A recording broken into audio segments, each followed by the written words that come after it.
എല്ലാവർക്കും react JS part 3 സ്വാഗതം. So ഈ ചാപ്റ്ററിൽ നമ്മൾ പഠിക്കുന്നത് കമ്പോണൻസിനെ കുറിച്ചാണ്. സോ നമ്മൾ നേരത്തെ പഠിച്ചിരുന്നു കമ്പോണൻസ് ആണ് റിയാക്ട് ആപ്ലിക്കേഷൻ്റെ ബിൽഡിംഗ് ബ്ലോക്സ് എന്ന് പറയുന്നത്. അത് നമുക്ക് റീയൂസ് ചെയ്യാനും സാധിക്കും. സോ ഒരുപാട് കമ്പോണൻസുകൾ ചേർന്നതായിരിക്കും നമ്മുടെ റിയാക്ട് ആപ്ലിക്കേഷൻസ് എന്ന് പറയുന്നത്. സോ കമ്പോണൻസ് നമുക്ക് രണ്ട് തരത്തിൽ ക്രിയേറ്റ് ചെയ്യാം, ഫങ്ഷണൽ കമ്പോണൻസ് അതുപോലെ ക്ലാസ് കമ്പോണൻസ്. ഈ ട്യൂട്ടോറിയലിൽ നമ്മൾ ക്ലാസ് കമ്പോണൻസിനെ കുറിച്ച് പഠിക്കുന്നില്ല. നമ്മൾ പുതിയ വേർഷനിൽ റിയാക്ട് തന്നെ മുഴുവനായും ഫങ്ഷണൽ കമ്പോണൻസിലോട്ട് മാറിക്കൊണ്ടിരിക്കുകയാണ്. സോ അതുകൊണ്ട് തന്നെ നമ്മളിതിൽ ക്ലാസ് കമ്പോണൻസിനെ കുറിച്ച് നമുക്ക് പഠിക്കുന്നില്ല. നമ്മൾ പഠിക്കുന്നത് ഫങ്ഷണൽ കമ്പോണൻസിനെ കുറിച്ചാണ്. സോ ഈ കമ്പോണൻസുകൾ എങ്ങനെയാണ് പ്രവർത്തിക്കുന്നതെന്ന് നോക്കാം. സോ നമുക്ക് പാരൻറ്റ് കമ്പോണൻ്റായി app.js ഉണ്ടായിരിക്കും. പിന്നെ അതിലോട്ട് നമുക്ക് ചൈൽഡ് കമ്പോണൻസ് ഇതുപോലെ എക്സ്പോർട്ട് ചെയ്യാൻ സാധിക്കും. നമുക്ക് എത്ര കമ്പോണൻസ് വേണമെങ്കിലും ക്രിയേറ്റ് ചെയ്യാൻ സാധിക്കും. ഇനി ഒരു ചൈൽഡ് കമ്പോണൻറ്റിന് അതിൻ്റെ തന്നെ മറ്റു ചൈൽഡ് കമ്പോണൻസുകൾ ഉണ്ടായിരിക്കും. അങ്ങനെയും നമുക്ക് ക്രിയേറ്റ് ചെയ്യാൻ സാധിക്കും. സോ ഇത്തരത്തിലാണ് പ്രവർത്തിക്കുന്നത്. നമ്മൾ എത്ര കമ്പോണൻസ് ക്രിയേറ്റ് ചെയ്താലും അതെല്ലാം നമ്മൾ അവസാനം app.jsലോട്ട് എക്സ്പോർട്ട് ചെയ്യുന്നു. അവിടെ നിന്ന് നമ്മൾ index.jsലോട്ട് എക്സ്പോർട്ട് ചെയ്യുന്നു. സോ index.jsൽ നിന്ന് നമ്മൾ കംപ്ലീറ്റ് വെബ്സൈറ്റ് നമ്മൾ നേരത്തെ പഠിച്ച പോലെ നമ്മൾ നമ്മുടെ index.htmlലോട്ട് ഇൻജെക്റ്റ് ചെയ്യുന്നു. അതിനുശേഷം നമുക്ക് ആ ഒരു ആപ്ലിക്കേഷൻ നമ്മുടെ ബ്രൗസറിൽ കാണാൻ സാധിക്കുന്നു. സോ ഈ ഒരു രീതിയിലാണ് റിയാക്ട് പ്രവർത്തിക്കുന്നത്. സോ നമ്മൾ ഒരു ഉദാഹരണമായി നമ്മൾ ഈ ഒരു വെബ്സൈറ്റ് എടുക്കുകയാണെങ്കിൽ, സോ നമ്മുടെ യൂട്യൂബ് വെബ്സൈറ്റ്, നമ്മുടെ ചാനലിൻ്റെ യൂട്യൂബ് വെബ്സൈറ്റ് എടുക്കുകയാണെങ്കിൽ ഇതിൽ കാണുന്ന ഓരോ കമ്പോണൻസും ഏതൊക്കെയാണെന്ന് നോക്കാം. സോ നമ്മളിവിടെ ഈ കാണുന്ന ഈ ഒരു സെർച്ച് ബാർ ഒരു കമ്പോണൻ്റ് ആയിരിക്കും. ഓക്കെ, അതുപോലെ ഈ സൈഡിലുള്ള ഈ ഒരു സംഭവം ചെറിയ മെനു ഒരു കമ്പോണൻ്റ് ആയിരിക്കും. ഓക്കെ, താഴെ കാണുന്ന ഈ ഒരു ഭാഗം ഒരു കമ്പോണൻ്റ് ആയിരിക്കും, സൈൻ ഇൻ ബട്ടൺ. താഴെ കാണുന്ന ബെസ്റ്റ് ഓഫ് യൂട്യൂബ് എന്ന് പറയുന്ന ഈ ഒരു ഭാഗം ഒരു കമ്പോണൻ്റ് ആയിരിക്കും. അതുപോലെ ഈ കാണുന്ന ഒരു ഭാഗം കമ്പോണൻ്റ് ആയിരിക്കും. ഈ ലിങ്ക്സ് എല്ലാം ഒരു കമ്പോണൻ്റ് ആയിരിക്കും.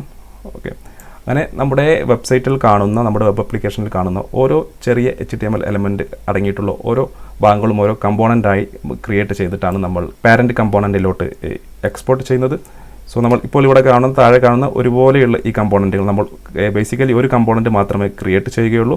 സോ നമ്മൾ റിയാക്റ്റിൻ്റെ സഹായത്തോടു കൂടി അത് റീയൂസ് ചെയ്യുന്നതായിരിക്കും. നമ്മളിവിടെ പഠിച്ചിരുന്നു നമുക്കത് റീയൂസ് ചെയ്യാൻ സാധിക്കുമെന്ന്. സോ നമ്മൾ ഒരുപോലെയുള്ള കമ്പോണൻറ്റ് നമ്മൾ ഒന്ന് മാത്രമേ ക്രിയേറ്റ് ചെയ്യുകയുള്ളൂ. അതിനുശേഷം നമ്മളതെല്ലാം ഇതുപോലെ റീയൂസ് ചെയ്യുന്നതായിരിക്കും. സോ ഈ കാണുന്നതെല്ലാം ഓരോരോ കമ്പോണൻറ്റുകളാണ്. സോ ഇത്തരത്തിലാണ് റിയാക്ട് പ്രവർത്തിക്കുന്നത്. സോ നമുക്കിനി ആദ്യത്തെ ഒരു കമ്പോണൻറ്റ് എങ്ങനെ ക്രിയേറ്റ് ചെയ്യാമെന്ന് നോക്കാം. നമ്മൾ കമ്പോണൻറ്റ് ക്രിയേറ്റ് ചെയ്യുന്നത് നമ്മുടെ സോഴ്സ് ഫോൾഡറിലാണ്. സോ ഇവിടെ വന്നതിന് ശേഷം നമ്മളൊരു പുതിയ നമുക്ക് തൽക്കാലം ഈ ലോഗോ ഇവിടെ വേണ്ട. ലോഗോ നമുക്ക് തൽക്കാലം ഡിലീറ്റ് ചെയ്യാം. നമ്മൾ ഉപയോഗിക്കുന്നില്ല.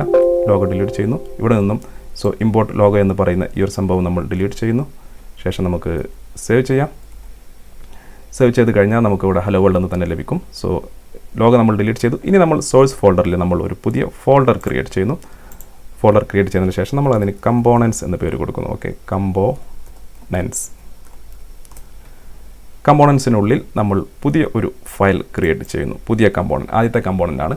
സോ നമ്മളിതിന് header.js എന്ന് കൊടുക്കുന്നു. ഓക്കെ, സോ ഹെഡർ നമ്മൾ കമ്പോണൻറ്റ് ക്രിയേറ്റ് ചെയ്യുമ്പോൾ ശ്രദ്ധിക്കേണ്ട കാര്യം, നമ്മൾ ആദ്യത്തെ ലെറ്റർ എന്ന് പറയുന്നത് ക്യാപിറ്റൽ ലെറ്റർ കൊടുക്കണം. ഓക്കെ, സോ നമ്മൾ header.js സോ നമ്മുടെ ആദ്യത്തെ കമ്പോണൻറ്റ് ഇവിടെ നമ്മൾ ക്രിയേറ്റ് ചെയ്തു. ആദ്യത്തെ കമ്പോണൻറ്റ് ഫയൽ JS ഫയൽ നമ്മളിവിടെ header.js ക്രിയേറ്റ് ചെയ്തു. സോ ഇനി നമ്മൾ ചെയ്യുന്നത്, നമ്മൾ ഫങ്ഷണൽ കമ്പോണൻ്റ് ആണ് ക്രിയേറ്റ് ചെയ്യുന്നത്. ഫങ്ഷണൽ കമ്പോണൻ്റ് എന്ന് പറയുന്നത് ബേസിക്കലി ഒരു JavaScript ഫംഗ്ഷനാണ്. നമ്മളിവിടെ കാണുന്ന പോലെയുള്ള ഒരു JavaScript ഫംഗ്ഷനാണ്. അതിനുള്ളിലാണ് നമ്മൾ നമ്മുടെ HTML എലമെൻറ്റ്സ് എല്ലാം കൊടുക്കുന്നത്. സോ നമ്മളിവിടെ ചെയ്യേണ്ടത്, നമ്മൾ ഓൾറെഡി ഒരു എക്സ്റ്റൻഷൻ ഇൻസ്റ്റാൾ ചെയ്തിരുന്നു. ES7 എന്ന് പറയുന്ന റിയാക്ട് ES7 എന്ന് പറയുന്ന ഈ ഒരു എക്സ്റ്റൻഷൻ നമ്മൾ ഇൻസ്റ്റാൾ ചെയ്തിരുന്നു. ഓക്കെ, അതുകൊണ്ട് തന്നെ നമുക്ക് ഫങ്ഷണൽ കമ്പോണൻറ്റ് ക്രിയേറ്റ് ചെയ്യുന്നതിന് നമ്മളിവിടെ RAFCE എന്ന് കൊടുക്കുക. RAFCE എന്ന് കൊടുത്തു കഴിഞ്ഞാൽ ഇതുപോലെ നമുക്ക് വരുന്നതായിരിക്കും. അതിൽ ജസ്റ്റ് ക്ലിക്ക് ചെയ്യുക. അതിൽ ജസ്റ്റ് ക്ലിക്ക് ചെയ്ത് കഴിഞ്ഞാൽ നമുക്കൊരു ബേസിക് സ്ട്രക്ചർ, ഒരു കമ്പോണൻറ്റിൻ്റെ ബേസിക് സ്ട്രക്ചർ നമുക്കിവിടെ ലഭിക്കുന്നതായിരിക്കും. സോ നമ്മളിവിടെ ഓരോ കോഡും നമുക്ക് നോക്കാം. നമ്മൾ ആദ്യം ഇമ്പോർട്ട് റിയാക്ട് ഇമ്പോർട്ട് ചെയ്യുന്നു. അതിനുശേഷം നമ്മളൊരു ഹെഡർ എന്ന് പറയുന്ന ഒരു ഫംഗ്ഷൻ ക്രിയേറ്റ് ചെയ്യുന്നു. അതിനുശേഷം ഇത് ആരോ ഫംഗ്ഷനാണ്. സോ അതിനുശേഷം അതിനുള്ളിൽ നമ്മളൊരു ഡെവലപ്മെൻറ്റിനുള്ളിൽ നമ്മൾ ജസ്റ്റ് ഹെഡർ എന്ന് കൊടുക്കുന്നു. അതിനുശേഷം ഇത് എക്സ്പോർട്ട് ചെയ്യുന്നു. എക്സ്പോർട്ട് ഡീഫാൾട്ട് ഹെഡർ എന്ന് എക്സ്പോർട്ട് ചെയ്യുന്നു. നമ്മൾ സേവ് ചെയ്ത് കഴിഞ്ഞാൽ നമുക്കിവിടെ ലഭിക്കുന്നതായിരിക്കില്ല. സോ നമ്മൾ ഈ ഡെവലപ്മെൻറ്റിനുള്ളിൽ നമ്മൾ തൽക്കാലം മറ്റൊരു കമ്പോണൻറ്റ് കൊടുക്കാം. ഓക്കെ, H1 നമ്മളിവിടെ കമ്പോണൻറ്റ് 1 എന്ന് കൊടുക്കുന്നു. കമ്പോണൻറ്റ് 1 എന്ന് കൊടുക്കുന്നു. സേവ് ചെയ്യാം. സേവ് ചെയ്ത് കഴിഞ്ഞാൽ ഈ ഒരു രീതിയിൽ ലഭിക്കും. സോ നമുക്ക് ഇനി ഇത് ഇവിടെ ലഭിക്കണമെങ്കിൽ നമ്മൾ ചെയ്യേണ്ടത്, നമ്മളിവിടെ എക്സ്പോർട്ട് ചെയ്തു app.jsൽ വരിക. app.jsൽ വന്നതിന് ശേഷം നമ്മൾ തൽക്കാലം ഈ ഒരു ഹലോ വേൾഡ് നമ്മൾ ഇവിടുന്ന് ഡിലീറ്റ് ചെയ്യുന്നു. ഓക്കെ, സേവ് ചെയ്ത് കഴിഞ്ഞാൽ ഇപ്പോൾ നമുക്കൊരു ബ്ലാങ്ക് പേജ് ആയിരിക്കും ഇവിടെ ലഭിക്കുന്നത്. ശേഷം നമുക്ക് നമ്മുടെ ആ ഒരു ഹെഡർ നമുക്ക് ഇവിടെ ഉപയോഗിക്കണമെങ്കിൽ നമ്മൾ ആദ്യം ചെയ്യേണ്ടത് ഇവിടെ വന്നതിന് ശേഷം ഇതുപോലെ ഇമ്പോർട്ട് ചെയ്യുക. ഇമ്പോർട്ട് ഹെഡർ ഫ്രം അതുപോലെ നമ്മൾ ഒരു ഡബിൾ കോട്ടിനുള്ളിൽ നമ്മൾ എവിടെയാണോ നമ്മുടെ ഹെഡർ ഉള്ളത്, സോ നമ്മുടെ കമ്പോണൻസ് എന്ന് പറയുന്ന ഫോൾഡറിലാണ്. ഇതുപോലെ ഒരു .// കൊടുത്തു കഴിഞ്ഞാൽ നമുക്ക് കറണ്ട് ഫോൾഡർ ലഭിക്കുന്നതായിരിക്കും. കറണ്ട് ഫോൾഡറിലുള്ള എല്ലാ ഫയൽസും ലഭിക്കുന്നതായിരിക്കും. നമുക്കൊരു കമ്പോണൻസ് എന്ന് പറയുന്ന ഫോൾഡർ കാണാം. അതിനുള്ളിൽ നമ്മുടെ header.js സേവ് ചെയ്യാം. സേവ് ചെയ്ത് കഴിഞ്ഞാൽ നമ്മളിപ്പോൾ ഹെഡർ എക്സ്പോർട്ട് ചെയ്ത് കഴിഞ്ഞു. ഇത് നമുക്ക് ഇനി ഉപയോഗിക്കണമെങ്കിൽ നമ്മൾ ഇവിടെ വന്നതിന് ശേഷം ഹെഡർ എന്ന് കൊടുക്കുക. ഹെഡർ എന്ന് കൊടുത്തതുപോലെ ക്ലോസ് ചെയ്ത് opening tag closing tag save ചെയ്യുക. സേവ് ചെയ്ത് കഴിഞ്ഞാൽ നമുക്കിവിടെ കമ്പോണൻറ്റ് 1 എന്ന് ലഭിക്കുന്നതായിരിക്കും. സോ നമ്മളിപ്പോൾ header.js എന്ന് പറയുന്ന കമ്പോണൻറ്റ് ഫങ്ഷണൽ കമ്പോണൻറ്റ് ക്രിയേറ്റ് ചെയ്തു, അത് എക്സ്പോർട്ട് ചെയ്തു. അതിനുശേഷം അത് നമ്മളിവിടെ app.jsൽ ഇമ്പോർട്ട് ചെയ്തു. അതിനുശേഷം ഹെഡർ നമ്മുടെ app.jsൽ ഉപയോഗിച്ചു. സോ ഇങ്ങനെ ഹെഡർ ഓപ്പൺ ചെയ്ത് ക്ലോസ് ചെയ്യുന്നതിന് പകരമായി നമുക്ക് ഇതിനിടയിൽ വേറൊരു ചൈൽഡ് കമ്പോണൻറ്റും ഇല്ലെങ്കിൽ നമുക്ക് ജസ്റ്റ് ഇതുപോലെ ചെയ്താൽ മതി. ഹെഡർ എന്ന് എഴുതിയതിന് ശേഷം നമ്മൾ ഇതുപോലെ ഒരു // ഇതുപോലെ കൊടുക്കുക, ഒരു സ്പേസ് കൊടുത്ത ശേഷം // അതുപോലെ ആ ഒരു ടാഗ് ക്ലോസ് ചെയ്യുക, ശേഷം സേവ് ചെയ്യുക. സേവ് ചെയ്ത് കഴിഞ്ഞാലും നമുക്ക് ഇതുപോലെയുള്ള സെയിം റിസൾട്ട് ആയിരിക്കും ലഭിക്കുക. ഇനി നമുക്ക് മറ്റൊരു കമ്പോണൻറ്റ് ക്രിയേറ്റ് ചെയ്യാം. സോ കമ്പോണൻസിൽ വന്നതിന് ശേഷം വീണ്ടും ന്യൂ ഫയലിൽ ക്ലിക്ക് ചെയ്യുക. ശേഷം നമുക്ക് home.js എന്ന് പറയുന്ന ഒരു component home.js. So home.js open ആയി വരും. നമ്മൾ നേരത്തെ ചെയ്ത പോലെ തന്നെ RAFCE റിയാക്ട് ഫങ്ഷണൽ കമ്പോണൻറ്റ് നമുക്ക് ഇതുപോലെ ക്രിയേറ്റ് ചെയ്യാൻ സാധിക്കും. ഇതിനുള്ളിൽ നമ്മൾ മറ്റൊരു h1 എലമെൻറ്റ് കൊടുക്കുന്നു. h1 എലമെൻറ്റിനുള്ളിൽ ഇതിനുള്ളിൽ നമ്മൾ ഹോം കമ്പോണൻറ്റ് എന്ന് കൊടുക്കുന്നു. ഹോം കമ്പോണൻറ്റ് സേവ് ചെയ്യാം. സേവ് ചെയ്ത ശേഷം നമുക്ക് app.jsൽ വരാം. app.jsൽ വന്നതിന് ശേഷം നമുക്ക് താഴെ വന്നതിന് ശേഷം ഇതുപോലെ നമ്മൾ ഹോം എന്ന് ജസ്റ്റ് കൊടുത്ത് ഇതുപോലെ ക്ലോസ് ചെയ്ത് കഴിഞ്ഞാൽ സേവ് ചെയ്ത് കഴിഞ്ഞാൽ നമുക്കിതുപോലെ കാണിക്കും home.js നോട്ട് ഡിഫൈൻഡ്. സോ അതിന് കാരണം നമ്മളിത് ഇമ്പോർട്ട് ചെയ്യാത്തത് കൊണ്ടാണ്. സോ നമ്മളിവിടെ ഇമ്പോർട്ട് ഹോം ഫ്രം ഇതുപോലെ എവിടെയാണ് നമ്മൾ സേവ് ചെയ്തത് കമ്പോണൻസിൽ home.jsൻ്റെ ആവശ്യമില്ല, ജസ്റ്റ് ഹോം സേവ് ചെയ്യാം. സേവ് ചെയ്ത് കഴിഞ്ഞാൽ നമുക്കിവിടെ കമ്പോണൻറ്റ് 1 ഹോം കമ്പോണൻറ്റ് ഇതുപോലെ ലഭിക്കുന്നതായിരിക്കും. സോ നമുക്കിനി ഈ ഒരു കമ്പോണൻറ്റ് നമുക്ക് റീയൂസ് ചെയ്യണമെങ്കിൽ എനിക്കിനി ഹെഡർ എന്ന് പറയുന്ന കമ്പോണൻറ്റ് റീയൂസ് ചെയ്യണമെങ്കിൽ ഞാനിവിടെ കോപ്പി ചെയ്ത് താഴെ ജസ്റ്റ് പേസ്റ്റ് ചെയ്യുന്നു. ഒരു 3 തവണ പേസ്റ്റ് ചെയ്യുന്നു. 3 തവണ പേസ്റ്റ് ചെയ്ത് സേവ് ചെയ്ത് കഴിഞ്ഞാൽ എനിക്ക് ആ കമ്പോണൻറ്റ് 1 എനിക്ക് 3 തവണ ഇതുപോലെ ലഭിക്കുന്നതായിരിക്കും. സോ ടോട്ടൽ നമ്മൾ 4 തവണ കൊടുത്തിരുന്നു. സോ 4 തവണ നമുക്ക് ലഭിക്കുന്നതായിരിക്കും. ഇതാണ് കമ്പോണൻറ്റ് കൊണ്ടുള്ള ഒന്നാമത്തെ ഗുണമെന്ന് പറയുന്നത്. നമുക്ക് ഒരു കമ്പോണൻറ്റ് ക്രിയേറ്റ് ചെയ്ത് കഴിഞ്ഞാൽ നമുക്കത് വേറെ എവിടെയെങ്കിലും വേണമെങ്കിൽ നമുക്കിത് ആ ഭാഗത്ത് കൊടുത്തു കഴിഞ്ഞാൽ നമുക്കത് ഇതുപോലെ റീയൂസ് ചെയ്യാൻ സാധിക്കും. ഇനി എനിക്ക് ഹോമാണ് റീയൂസ് ചെയ്യേണ്ടതെങ്കിൽ ഞാനിവിടെ കോപ്പി ചെയ്ത ശേഷം താഴെ 2 പ്രാവശ്യം പേസ്റ്റ് ചെയ്യുന്നു, സേവ് ചെയ്യുന്നു. സോ നമുക്ക് ഹോം കമ്പോണൻറ്റ് ഇതുപോലെ ലഭിക്കുന്നതായിരിക്കും.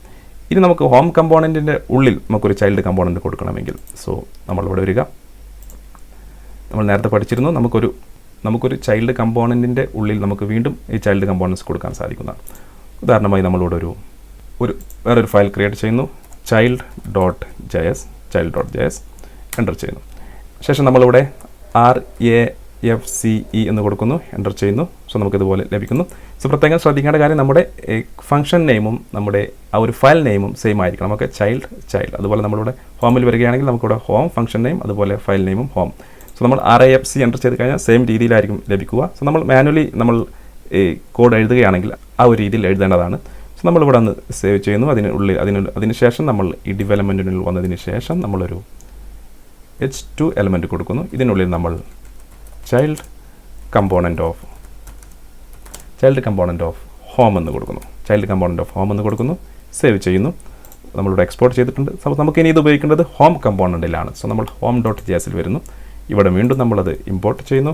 ഇമ്പോർട്ട് ചൈൽഡ് ഫ്രം നമ്മൾ എവിടെയാണ് അതിൻ്റെ ലൊക്കേഷൻ, നമ്മളിപ്പോൾ കറണ്ട് കമ്പോണൻറ്റ് ഫോൾഡറിലായതുകൊണ്ടാണ് നമുക്കിതുപോലെ ഓപ്പൺ ആയി വരുന്നത്. സോ നമ്മൾ ചൈൽഡ് എന്ന് കൊടുക്കുന്നു. സോ ചൈൽഡ് എന്ന് കൊടുത്ത് നമ്മുടെ home.jsഉം കറണ്ട് ഫോൾഡറിലാണ്, ചൈൽഡും ഒരേ ഫോൾഡറിലാണ്. അതുകൊണ്ടാണ് നമുക്ക് ഡയറക്റ്റ് ഈ ഒരു // കൊടുത്തപ്പോൾ ഈ ഒരു രീതിയിൽ വന്നത്. സോ സേവ് ചെയ്യാം.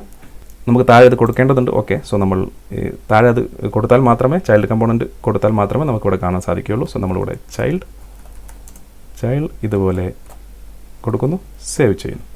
സേവ് ചെയ്ത് കഴിഞ്ഞാൽ നമുക്കിവിടെ കാണാം ചൈൽഡ് കമ്പോണൻറ്റ് ഓഫ് ഹോം. ഇപ്പോൾ നമ്മൾ ഹോം എന്ന് പറയുന്ന കമ്പോണൻറ്റ് എവിടെ ഉപയോഗിച്ച് കഴിഞ്ഞാലും അതിൻ്റെ താഴെ നമുക്കിതുപോലെ ചൈൽഡ് കമ്പോണൻറ്റ് ഓഫ് ഹോമും വരുന്നതായിരിക്കും. നമുക്കൊരു ചൈൽഡ് കമ്പോണൻറ്റിൻ്റെ ഉള്ളിൽ അതിൻ്റേതായിട്ടുള്ള മറ്റു ചൈൽഡ് കമ്പോണൻസുകൾ കൊടുക്കാൻ സാധിക്കും.